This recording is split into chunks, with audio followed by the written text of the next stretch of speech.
Thank you so much, Mayor Ahrens, and thank you to One Book Broomfield, to the library, and to all involved, all of you also for coming out this evening. It's a pleasure and an honor to be part of this really wonderful, wonderful lineup of writers. These One Book programs are really important. They're community building and inspiring in so many ways, and bring so many people to the table to discuss things that perhaps they didn't know they were even interested in. And so it's just such a pleasure to be here with you. I was thinking, as the mayor was talking about his relatives in the Civil War, and then remembering that there was a genealogy component to the events leading up to this evening. My aunt, Linda Wickens, is a genealogist, and I rely heavily on her when I have been doing these historical novels. I've been working on them for a little while, with the previous novel, Kind One, and then the current one, and then my next projects. And so I've gone to my aunt many times, and she's full of amazing family lore. And so the anecdotes about the Civil War, I won't share too many of them, but for those of you who have read the book, you may recognize this one. I had an ancestor whose name was Thomas Goatley Laird. He was a junior cavalry officer for the Kentucky Volunteers, and he went to war with a horse. Don't know the name of the horse, but he rode that same horse back 4 years later. And for those of you who know something about the Civil War, you know that it wasn't very kind to animals. I thought that was a pretty good anecdote, but my aunt said there was more. When Thomas Goatley Laird, who's been transformed to Thomas Lord in the novel, was getting ready to lead his men forward for an engagement, he felt something hit him very hard between his two middle fingers. And he looked over, and apparently he caught a bullet that had come to the end of its trajectory. And the family story goes that he took the bullet and stuck it in his pocket and continued the charge. I don't know if that's true or not. But it's a pretty good story. I told this to an older novelist friend whose name is Harry Matthews, someone I admire very much. I told him that anecdote, and he said, that's not bad. I said, all right, what do you have? And he said that when his father actually was a little boy, if you had behaved, you were allowed to go and sit in Grandpa's lap and feel the bullet, which was caught behind his ear. So apparently his grandfather, his father's grandfather, who had fought during the Civil War, took a bullet between his eyebrows, also at the end of its trajectory, and it went skidding along underneath the skin and lodged behind his ear, and it was never taken out, and he was buried with it. And I thought, okay, you beat me, Harry. That's a better story. But what I did was build them both into the novel. So if you've read the novel, you will see fictionalized versions of both of those anecdotes. It really is the case that this was a novel that was born out of research and encounters, intimate, exciting encounters with the past. And my own journey with these fascinating women who actually did this during the Civil War. There were hundreds of them. Scholars put the number at somewhere around 500, perhaps 600 now. And new women who did this are being discovered all the time. About 15 years ago, my wife gave me a copy of a book that I'm going to read you a brief excerpt from to start things out, called An Uncommon Soldier. She discovered this at the Strand bookstore. We were living in New York City, and she brought this home to me and said, I think you might be interested in this. And it was very true. And these were the letters of a woman whose name was Sarah Rosetta Wakeman, who went to war and fought under the name Lyons Wakeman. She fought for 2 years for the North, and then died during her service, and she never made it home. And I made this encounter with her letters, and again, I'm going to read you a small excerpt from them, and was really, really struck by them, but I didn't know what to do with it. I just didn't have the voice, didn't have the story, and so I just tucked it away, set it aside. And when the mayor referred to the 150th anniversary of the Civil War, which started in 1861 and of course ended in 1865, when the 150th anniversary period was getting ready to start, there was an article in the New York Times by the scholar and writer Tony Horowitz, who wrote Confederates in the Attic, which I bet some of you know, about the ongoing legacy of the Civil War and sometimes the unusual directions it has taken, and the way it continues to preoccupy so many of us. But at the end of this article, really in passing, I'm just going to paraphrase what he said. He wrote, so much about the Civil War remains myth-encrusted or yet to be discovered. And that really struck a bell rang in my head, and I remembered at that moment these amazing women, and this particular woman, Sarah Wakeman, and I dug out the copy of this book and looked at it again and started to scheme and dream about my own character, Ash Thompson, who is inspired by Sarah Wakeman and so many of the other women who fought during the war, but isn't based on her or any one of them in particular. I just want to make that clear. But here's a little taste of Sarah Wakeman's voice, and then in a moment I'll read you a little bit from the novel. But I think maybe you'll hear some echoes, but also some differences. This was written July the 27th, 1863, and Wakeman was in Washington, D.C. at the time. Dear Mother, I take my time to write to you and let you know that I am well, and I hope these lines will find you the same. I have wrote several letters to you all since I have had any letters from home. Our regiment has left Alexandria, Virginia, and gone to Washington. Our regiment is in barrack. We have got good quarters. Our regiment is next to regulars. Colonel Edwin Davis is so strict with the men that we don't like to stay here. We had druther go to the front. Our regiment has got a good brass band to play for us when we mount guard. I am in hopes that this war will soon be over so that I can come home to you once more in this world. Write soon as you get this letter and let me know if you have sent Robert likeness or not and where it was direct. I send you $1 in this to you to buy snuff with. I use a good deal of tobacco. I have what money I ought to use and send some home to you, but I spend some money here more than I would if I was at home. I have sent $60 in money home, but there was $5 that you never got. I have sent $55 that you have got, and if I live, I will send all the money I can spare. So goodbye for this time. So you can see that I think as much of you and the rest of the family as I ever did, and if I ever live to come home, I will do as much for you as I ever did. Write soon as you get this letter, and let me know all about what is going on there. And she signs it Rosetta Wakeman. And so you get a little sense of, she had not received much education. She wrote as best she could, as so many of these young soldiers did, as I discovered when I started really researching and spending time with collections of letters by ordinary soldiers and memoirs and intimate journals. They were often really, they were writing with a kind of rough but very evocative English. And I found it so inspiring, as I did the stories of other women who went to war and fought, including, and I always have to bring her up because the name is so amazing, and also just to evoke the women who fought out of the South, because they did it on both sides of the conflict.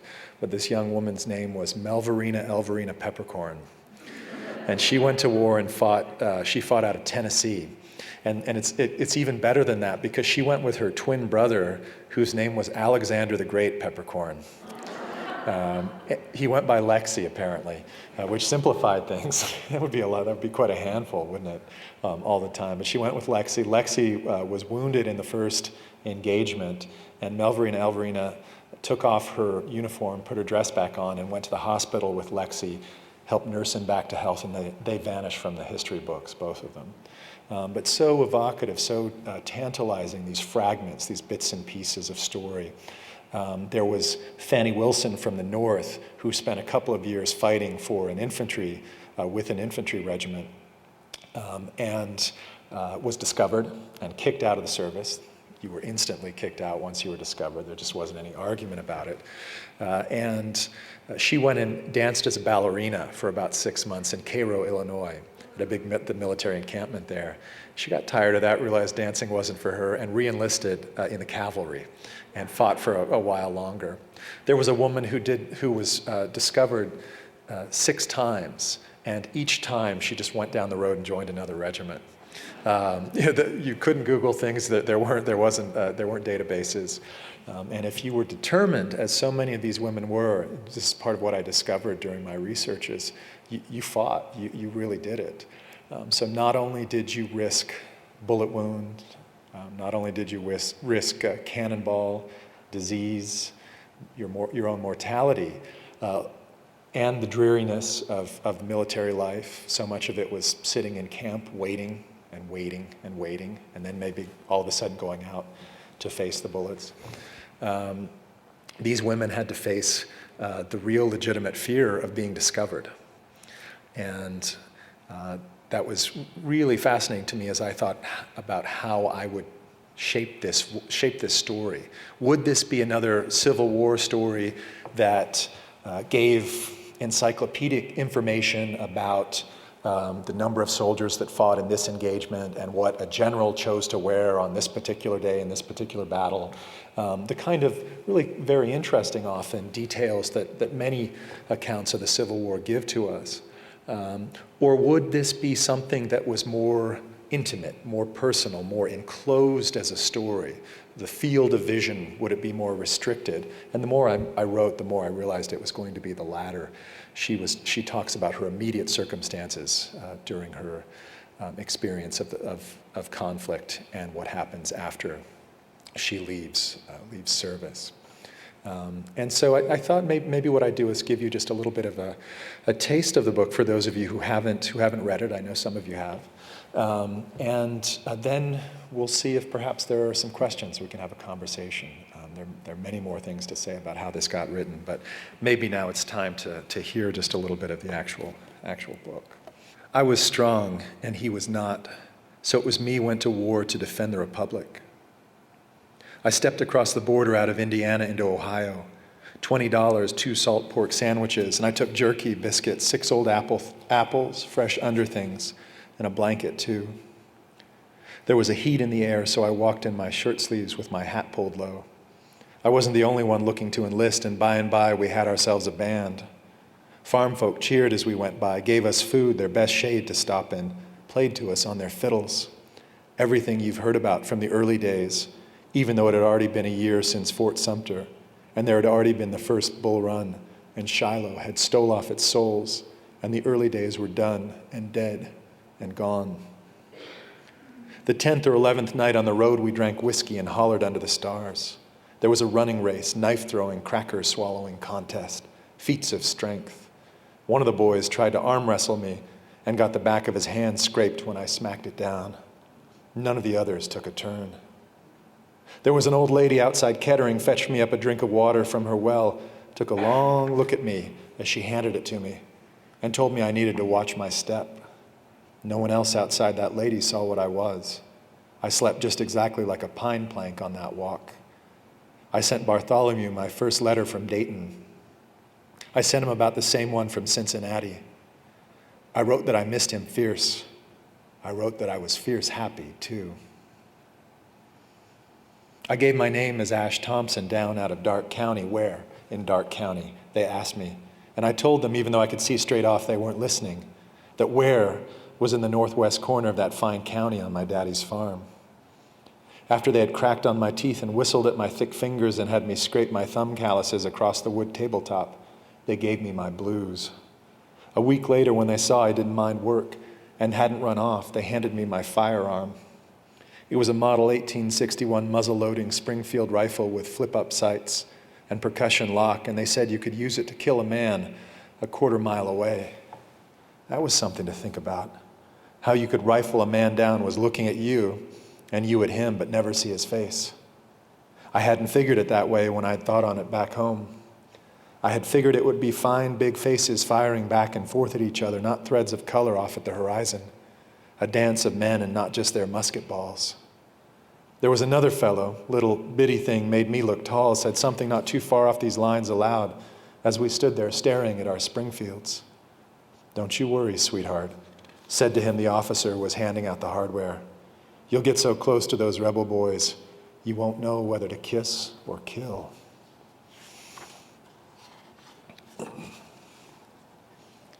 They got us what they thought was trained up enough to where we wouldn't stab or shoot at each other too much, and we boarded paddle boats and went down the river, then got off and marched toward the fiery south. There was battles up ahead, and soon as word got around that we were moving forward to make their acquaintance, the regiment commenced to bleed off a number of its boys. It wasn't anything at all to step away from the line and not come back. A kind of mud and mist covered our faces. We were unknown things that marched along with muskets. We might have done a thing or two back in the camp to get us noticed, but now that camp was left behind. The sergeant had seen I could shoot, hadn't come along. The boys from my band had seen me at arm wrestling, weren't there. I'll confess it to you, is all I'm saying, that I thought about leaving many was the time as we marched, despite what Bartholomew had written me about my not being ready to come home yet, despite all I said those days to my dead mother. I won't run, I said to her. You will or you won't, she said back. There is no storm of ice or fire can make me run, I said to her. You will learn whether that's a lie one way or the other, she said back. I was thinking about it, about leaving and putting the lie straight into my step when we marched through one of those towns where they were all lined up to cheer, and we saw a girl climbing a tree to look at us better. There must have been something sharp on one of the branches because her chemise got caught as she climbed, and it tore right off. That brought a roar up out of all the boys around me, and the girl in the tree took the chemise that she wasn't wearing any longer and waved it at us. You could see that she was sorry, even as she waved her torn garment, that she was all of her bouncing in the breeze. And before I knew what I had done, I was up the tree like it was a ladder and had taken off my jacket and wrapped it around her. I wrapped it around her, pulled it snug. There you go, miss, I said. I said this and gave a kind of bow, even up there in the tree, and she looked at me. Then she looked at me harder, and she saw what I was, and gave a start, turned her eyes from blue to green. But then another happy roar came up. This one for what I had done from the boys below, and I got down the tree and back into the line. I saw her wearing my jacket, still looking at me and pointing. But before I'd taken 5 or 10 more breaths, the company had moved on, and we had left that girl behind. That evening, I stood before our colonel, and after he had given me a week of midnight picket duty for handing away my military issue, before I'd even had a chance to get shot at in it, he complimented me on my tree climbing talents and on my gallantry. He said he hadn't known they made farm boys that were acquainted with the fancy arts. He said that the world never ceased to offer him up surprises, that the world was nothing but surprises from one long end of it to the other. What surprises you, Private Thompson out of Dark County? He asked me. Sir, I said. I asked you what in this wide world of war and its thunders surprises you. I had my answer come to me quick, but still I thought a long minute or two before giving it. Everything, sir. The colonel had the habit of twisting at his mustaches. He twisted first on one side, then on the other, then he nodded. He looked at my face a while, and I could tell he was seeing a tree and a jacket and some pretty young woman that wasn't me. There was good sport on my account that evening at the fires. A boy with some skill at the guitar, an instrument I'd never seen played out of doors, had already worked the episode into a tune. Gallon Ash went up the tree, helped a sweet old girl along. That boy didn't have the voice Bartholomew had when he was at his fiddle of an evening when we were sitting together on a straw bale under the stars, but I'd heard worse. Another boy could play the bones, took up with him. There was some hands clapping. 2 or 3 got up a kind of jig that they pulled me into the middle of and made me hop and shuffle along. When I went out later to my first night of picket, that song came with me. There was a Louisville boy on duty with me called me Gallon Ash and hummed some of it. I told him he'd better keep that name to himself, but some of the others heard and took it up, and then there wasn't any stopping it. Even our colonel, when I saw him again the next day, handed it over to me to wear, so I put it on. Wearing it the following night, I shot my first man. 6 or 7 of them, looking to harass and harry or Lord knows what, came up out of the trees an inch or 2 before dawn. Half the boys on our portion of the line were nestled in the leaves and slow to rise, so it was only a few of us had our muskets at the ready and fired at the blurs come running through the draw. Only one of our firearms functioned, and that was mine. I got a look at the man I'd killed when his brothers had run off. He had curly dark hair and a little beard. His mouth was large and his cheekbones high. The ball had hit him just above his left breast. You could see a kind of brown bloom coming up through his light coat. He had a filthy old dressing on his left hand, and fingernails could have used a trim. Our relief came with the sun and told us to head back and report, but I stayed on a minute with the killed man. Like anyone else, I'd seen plenty of the dead, but never one I had made. I had just that morning crafted another light remark about how many rebels I aimed to account for, how many I planned to shoot and skin. We had larked on that subject every day. Some of those had already been in fights had told us that what we were most likely to do when the enemy was all lined up and aiming at us was run. But I had not run. I had fired my weapon. "Did you see that, Mother?" I whispered. "I saw it," she whispered back. My mother had a story she liked to tell about a man her death was waiting up around the bend. He changed his direction and walked the other way. You know how that ends. I had known it before I left for war, and I knew it down there in the South with its bones and ball stove roofs. So when the regiment's numbers commenced again to drop after a call to double time it up to the sound of the cannon we'd begun to hear, I gripped harder at my Springfield and swung my cartridge box around behind me and quit my trips to the bushes and followed fast. I did not even start to imagine what it would be like not to follow. I was only sorry that I would be obliged to engage with my stomach in its poor shape. Not so sorry, though, that I slowed when a pair of corporals jogged down the line telling those who were too sick to drop back. Nor did I, nor any of those around me, I'm proud to say, slow down when the cannon fire grew so hot it seemed like the injury was already being done to us before we had fairly arrived, and that we were already part of the world's everlasting grief and glory. And we could see the trees crashing down, destroyed in the heights, and hear the sound from all quarters of hurt men letting the air out of their throats. We started to see gray off at a distance, just little speckles of it, but everywhere. And they had us take off our knapsacks, and anything else wouldn't help in the fight. I didn't have time to be sorry to see Bartholomew's likeness and all my letters from him go. I just untangled the sack like all those around me were doing and let it drop. We all but ran then. There was a company of ours having hell's time and needed our help at holding the flank. I had stood at the picket and fired off my rifle at a man, as I've already said, but there's a first time for battles, too. Some good number of us fell as we made the last effort, and the air filled itself up with smoke. It seemed like we would never get to where we were going, and then we were there. We had come to a field as long and wide as you like, with us on one side and them on the other. It was their boys in their soldier hats and us in ours. If we'd been wearing the same colors, you could have thought it was a mirror. Like the central job of it was we were fixing to fire at ourselves. Like the other half of it, the mirror was fixing to fire straight back. I got this idea I gripped hard onto, that there had to be skirmishers go out first, that we would each send out a wave at each other, that it wasn't yet time for the rest of us to fight. Our colonel came riding up behind us about then and put that idea right out of my head. He rode up, then got down off his horse and gave his mustaches a twist and said we hadn't come all the way over from Ohio to pick petunias, that it was time to bring thunder, to fling doom, to stand shoulder to shoulder and never fear the dark. While he made this speech, the grays kept creeping forward, and we did too. And when we had both quit creeping, our throats and eyes had already started fighting, and our colors stood not 40 yards apart. There had been a sutler in camp just the day before, had tried to sell off a set of iron armor, could keep out, he had said, any bullet built by man and see you home to your loved ones, but he had been laughed down. I got a picture of that armor in my head, though, when the gray volleys commenced, and the boy next to me caught his ravishing and fell away just as we were lifting our guns.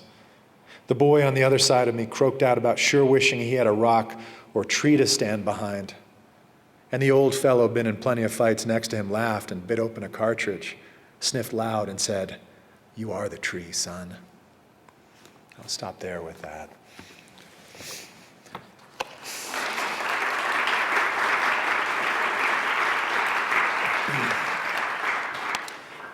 Just a couple things came to mind when I was reading it.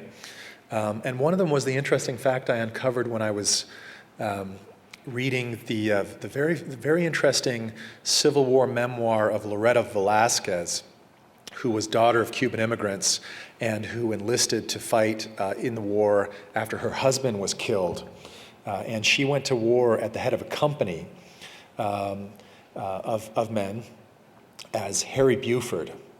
Fascinating story. Very, very, very few of the women who did this that we know went as officers, and she had enough money to recruit a group of men, and also to build herself, or have built for herself, a whalebone exoskeleton to hide her curves under the uniform.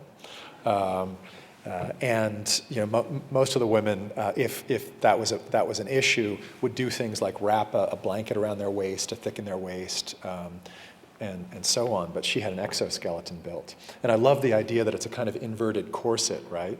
So instead of compressing, it's expanding the shape. So a nice little detail that you can read about in that book. She also had mustaches made, a whole set of them. And as a matter of fact, she talks about the first time she wore her mustaches and went out as Harry Buford. She and some of her men were invited to have dinner by a family that had these young women who found that she went pretty easy on the eye with her mustaches and her uniform, and she was mortified because she wasn't used to it at all, having these people look at her. And especially because one of the things she talks about in the book is that when it was one thing, to go along with men, you could be with them for weeks, for months, and they'd never think anything was strange. Once you'd learned how to stand, hold yourself, you could put a pipe in your mouth and speak vulgarities, etc. That wasn't an issue. But whenever she was around other women, she would instantly see a different kind of regard. And whether or not it was a young, a teenage girl thinking she was a pretty handsome officer, or an older woman who was looking, the regard was too penetrating, and she immediately started to fear that the disguise would just be cast aside. So when I read that about the old woman who gave her a drink of water, recognizing what she was, that she wasn't who she seemed to be, that comes from that research I did with Loretta Velasquez. She had a very colorful story, Loretta Velasquez. She went on to serve as a spy for both sides of the conflict. And you can read all about it in her memoir, some of which apparently was a little embellished, but the heart of it, I think, is true. And there's a documentary about her as well. And then not to demystify things too much, but the anecdote about climbing the tree to cover up the woman who has had her shirt torn off in her excitement comes from a really lovely collection of letters by a soldier whose name was Frank Ross McGregor, who sent these letters home to his sweetheart, his fiancée. It was called Dearest Susie is the name of the little collection of letters collected many years after the war by his son. Dearest Susie. And one of the things he recounts is being in a column of men going through a town where the people have turned out to cheer the gallant soldiers. And it wasn't him who saw this and did this, but a woman had her shirt torn, and a soldier climbed up and gallantly put his coat around the woman. And I thought, wow, wouldn't that be interesting if the person who was doing this gallant act was in fact herself a woman and was extra sensitive to what was happening and the exposure. And in a way, in covering up this other woman, it's as if she was covering herself up, or this desire to keep covered and not be exposed for who she was. Anyway, so just those things as you're reading, you recognize the understory and the little bits and pieces of history that get built into the fiction that's created. Thank you so much for the conversation and for the time.